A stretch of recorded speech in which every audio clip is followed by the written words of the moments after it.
So AEW just released a few talent who might end up appearing in the WWE, with Ricky Starks already making his NXT debut, if that is his real name. We literally have no idea what his name is in the WWE. Now, if you watched AEW before, you know Ricky Starks is one of the most charismatic dudes in professional wrestling, but like if you didn't watch AEW, well, he's the guy who got bullied by Ryback in the WWE.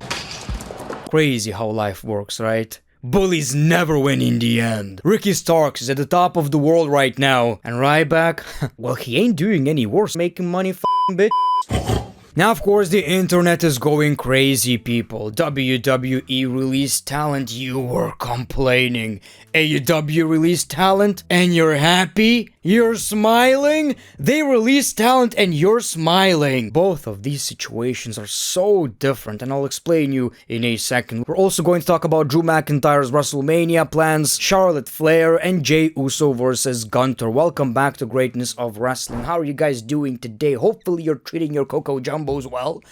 Subscribe, smash the like button preferably. Now, yes, AEW just released Malachi Black, Miro, and Ricky Starks, with Ricky Starks appearing in WWE in the same 24-hour period or something like that. And you can tell they didn't really work it out because they didn't use his name. We have no idea what Ricky Starks is actually called in the WWE. For now, let's call him Ryback's Bay. One of the most charismatic people in professional wrestling, very humble. I've seen his interview with Chris Van Vliet. Very good guy, even when he was wronged by guys like Edge in AEW who got butthurt over some kind of joke. I remember that promo. Great dude, very happy for him, and I kinda saw it coming. I mean, he was already appearing in WWE, and a big speculation going around is that he kinda lost his push because he's friends with CM Punk and Cody, you know?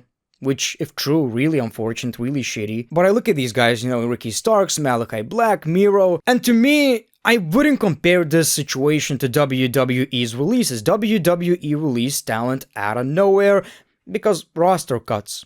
That's all there is to it. Business. I feel like all of these AEW guys were not necessarily happy in AEW. Like, I remember hearing rumors about every single one of them.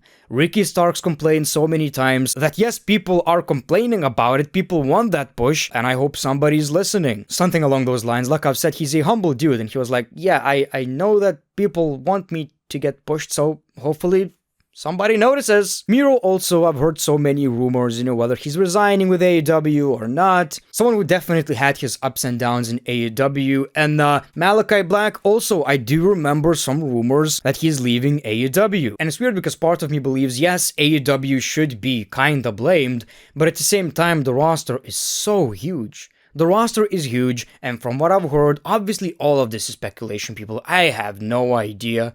I'm just some Lithuanian dude sitting on my ass making a video right now. I didn't talk to Tony Khan, but from what I've heard, he's the main booker, he barely wants any help, and with such a large roster, it's literally impossible. I look at someone like Malachi Black, right? A guy you could kinda build a company around. Very unique, great moveset, and WWE had an amazing theme song, by the way, so that's about to change, right? I do remember Aleister Black being buried by the WWE. The last time we saw him, he made a return to SmackDown and disappeared the next week, and it's because Vince McMahon was running the WWE back then. And we all knew Aleister Black, Malachi Black, is a Triple H guy. He had so many bangers in NXT, literally.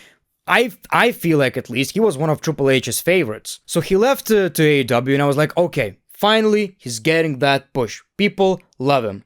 And he was just one of the guys. I'm not saying he didn't have any matches, but he never really reached that next level. He was a bigger deal in NXT than he was in AEW. Even though I'm talking out of my ass right here, I'm almost certain he's returning to WWE. Like I've said, especially since Triple H is running things right now. Obviously, Ricky Starks already appeared in the WWE, now he's in NXT, which is probably the right choice. Maybe it's a good way for him to learn WWE's production. Miro is a tricky case. Rusev, you guys remember Rusev? He had a great run in the WWE, by the way. Had a WrestleMania match against John Cena. It's crazy how he got super over as a babyface with the Rusev Day, but it's interesting because yes, he got super over, but at the same time, he wasn't booked as strong. He was liked by the fans, but in kayfabe, he was a bit of a comedy gimmick, right? And Vince never took it seriously. I don't know if I see him back in the WWE. I'm 50-50 on this, but like I've said, Ricky is already in the WWE. I definitely see Malachi Black in the WWE. Probably even straight to the main roster, right? And that's what I hate about the wrestling community. People,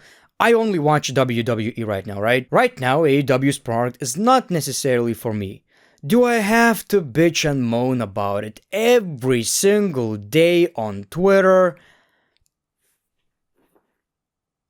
No, I don't think so. What I'm trying to tell you, you have no idea. You have no idea whether they were fired by AEW. Maybe they just wanted to leave in the first place. Don't be mad at Tony. I already made that mistake, man, a few years ago when CM Punk was going at it against the Elite, the press conference, and I was like, wow, CM Punk is a douchebag. I didn't know the full story. I had no idea what was going on behind the scenes. I was like, yes, I just saw a video of CM Punk going crazy. What a crazy man. There's always more to the story. And all we know right now, they got released. One of these guys is already in the WWE. Wrestling fans are rejecting Drew McIntyre versus Damian Priest at WrestleMania. You know what I say? Rightfully so. Let's do it, people. WWE officials are discussing changing Drew McIntyre's WrestleMania 41 opponent due to a fan backlash, says Dr. Chris Featherstone. He's a doctor and a dirt sheets writer. That is the best combination I've ever seen, people. That is a goddamn best combination I've ever seen. He's writing the hottest rumor about Jey Uso while operating. Love that. In all seriousness, this is good.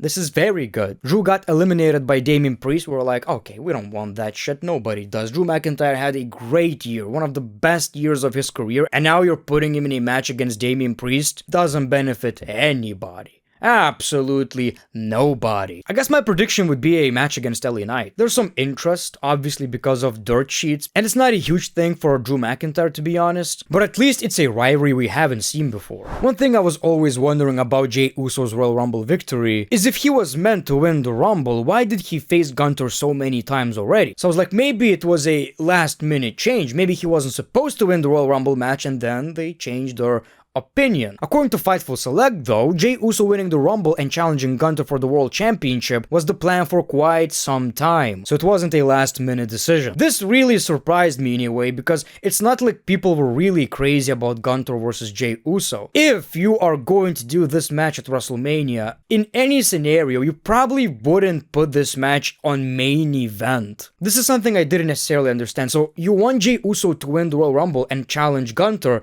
so what about 2 weeks before Rumble, we're gonna put him in a match against Gunther? Of course, looking back at that match, you can tell he gained Gunther's respect and Gunther was kinda shitting his pants. I almost lost the match. It kinda works for the story, but it kinda kills our excitement because it's a match we already seen. It's not one of these, I can't wait to see both of these guys in the ring at the same time. And while WWE can still make it work, maybe it's going to be a pretty decent rivalry, we have over 2 months of build. And in some cases, that actually helps. In this case, we're running into a risk of losing interest. People, Charlotte Flair is the winner of the Royal Rumble match. According to Dr. Chris Featherstone, she was supposed to be a babyface, but now she's probably gonna be a heel. So what we learned about the WWE lately is that it doesn't necessarily mean we're getting what we think we're getting. WrestleMania 40 is a good example. They tried to listen to the fans and work it out. And I'm seeing so many people saying WrestleMania 41 is gonna flop. I wouldn't go that far, but I definitely see your concern. A lot of these matches are really predictable. Of course, Jey Uso kinda needs to win that championship. If it's Cena versus Cody, I don't see Cena winning. One thing we need to realize and accept is that you can't beat WrestleMania 40. That was almost a once-in-a-lifetime event where Roman Reigns held that championship for 4 years, and it seems like Cody is probably gonna win, but we don't necessarily know that since he wasn't even supposed to be in that match, so there's this intrigue. On paper, yes, he probably will win this championship, but will he really? If it wasn't even the plan. It had that unpredictability, it had the hype, people fighting for Cody. You can't replicate that. But in cases like this with Charlotte Flair winning, in that case I'm like, well, WWE, that is your fault. If this report is true, by the way, why would they think she's going to be a babyface? With this Carmella gimmick, basically this whole I'm richer than you and better than you gimmick, is she getting booed because of that? Absolutely not. People just want something new. But still, even in kayfabe, it doesn't even make sense. I actually really like Charlotte Flair, one of the best in the ring. But the problem with her is that she didn't change her character. She never really did. And now she came back, and it's not necessarily a change, she just doubled down. It's still the same shit. Boo me all you want. People, while I still don't want to make any judgments yet, I'm not gonna make the same mistake like last year. We thought, oh my god, WrestleMania is ruined, turned out to be one of the greatest WrestleManias of all time, but it's a bit of a rocky road. Hopefully they are cooking something big though, so thank you for watching this video. Hopefully you enjoyed. The great one. Peace, love, and hugs. It's been a pleasure.